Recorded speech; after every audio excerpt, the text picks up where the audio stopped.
On May 1st, 1829, Washington Irving, who was then a 46-year-old U.S. diplomat working in Europe, set out on a journey, a 150-mile journey on horseback with a friend of his, another diplomat, a Russian diplomat, from Seville to Granada.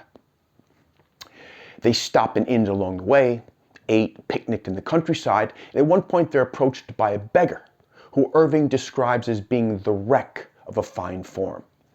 They invite this beggar to sit down and eat with them, and Irving observes that he ate with the sobriety and decorum that would have become a hidalgo.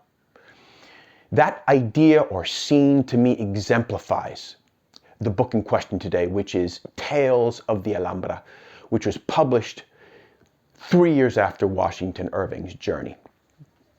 It is an example of romantic literature.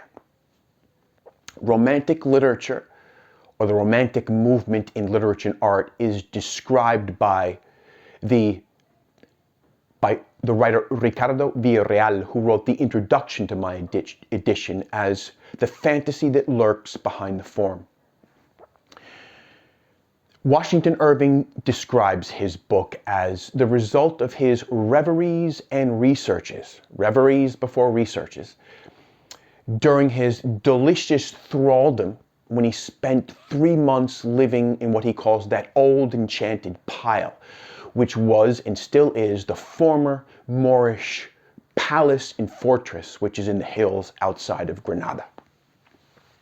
When he lived there, it was basically opulence reduced to ruins, and it was occupied by squatters who had basically been installed there for generations. So it was the perfect sort of scene and situation for him to sort of weave history and legend to highlight what he calls that dash of Arabian spice that pervades all of Spain. I don't think it pervades all of Spain, but it certainly still pervades all of southern Spain, specifically Andalusia, which is the southernmost region, and Seville and Granada are two of the most sort of legendary cities in that region. But when Moorish society was in its boom years, let's say, it was the epitome of civilization in the world at that time. The rest of Europe was in the Dark Ages, and cultured families, Christian cultured families, would send their children to be educated in the universities of Seville, Granada, Toledo, Cordoba, which was the cutting edge of art, science, agriculture, industry, silks at that time. In 1492, Granada in the Alhambra was handed over peacefully to the Catholic monarchs. And during periods after that, the Catholic monarchs resided there, but basically it was abandoned and it fell into ruins, and like I say, it was inhabited by squatters. So Irving is living there more than 300 years later, and it has become this kind of quirky society and world that actually exists outside of the local authorities. It actually has a governor. It only has to answer to, I think, the Pope or the King. So that's when Irving is living there. And I would say the first third of the book is him kind of arriving there, describing the setting, getting assimilated, okay? There's some wonderful description, physical description of not only the fortress itself or the palace itself, but also the people who live there. These great character sketches. The two that stand out, there's one about this little damsel called Dolores. Dolores in Spain means pains, okay? And about Dolores and her truant pigeon. And then there's this wonderful description that he gives of this local who is fishing for swallows, or the way Irving describes it, angling for the stars. And he makes this kind of, he relates this scene to what he believes to be the essence of Spanish character.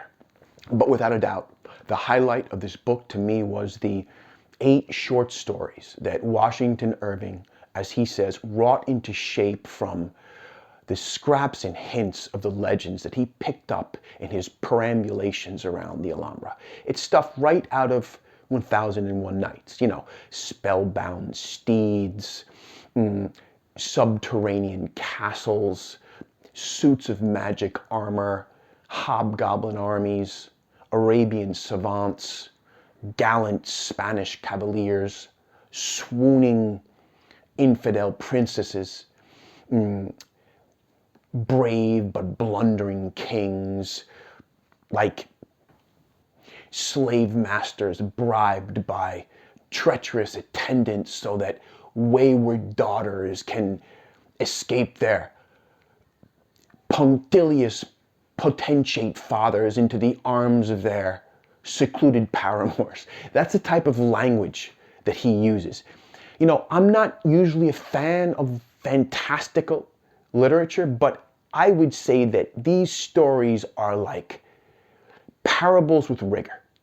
You know, it's fantasy with a keen eye towards truth and insights on human nature. You can definitely see why this book was so popular at the time and also why it stood the test of time.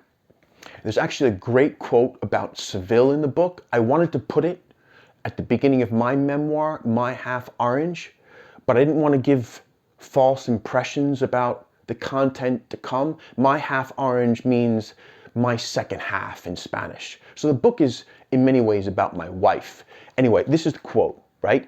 Can you be at a loss in wanton Seville, where black-eyed damsels dance the zambra under every orange grove? My wife has never danced a zambra under any orange grove, although she's Andalusian to the core and might even be described as black-eyed. I'm going to leave you folks with a slideshow of the illustrations that came in my edition of Tales of the Alhambra. Ediciones Miguel Sánchez. The book, my edition of the book, was actually published in Spain, in Granada, and includes 32 illustrations by just stellar illustrators who drew the Alhambra at the same time, more or less, that Washington Irving was living there. So you can actually see, you know, the way that, well, the way that Irving describes it is, he says, there is something in the very decay that enhanced the interest of the scene, speaking as it did of that mutability which is the irrevocable lot of man in all his works. So the three illustrators are a guy named David Roberts, another guy named John Frederick Lewis, and another guy named Gustave Doré. The book doesn't specify which illustrators drew which drawings, but check these out. They're really beautiful. And I'm going to try to put a little Spanish music behind it. Let's see if I can do it without any copyright issues. Check it out.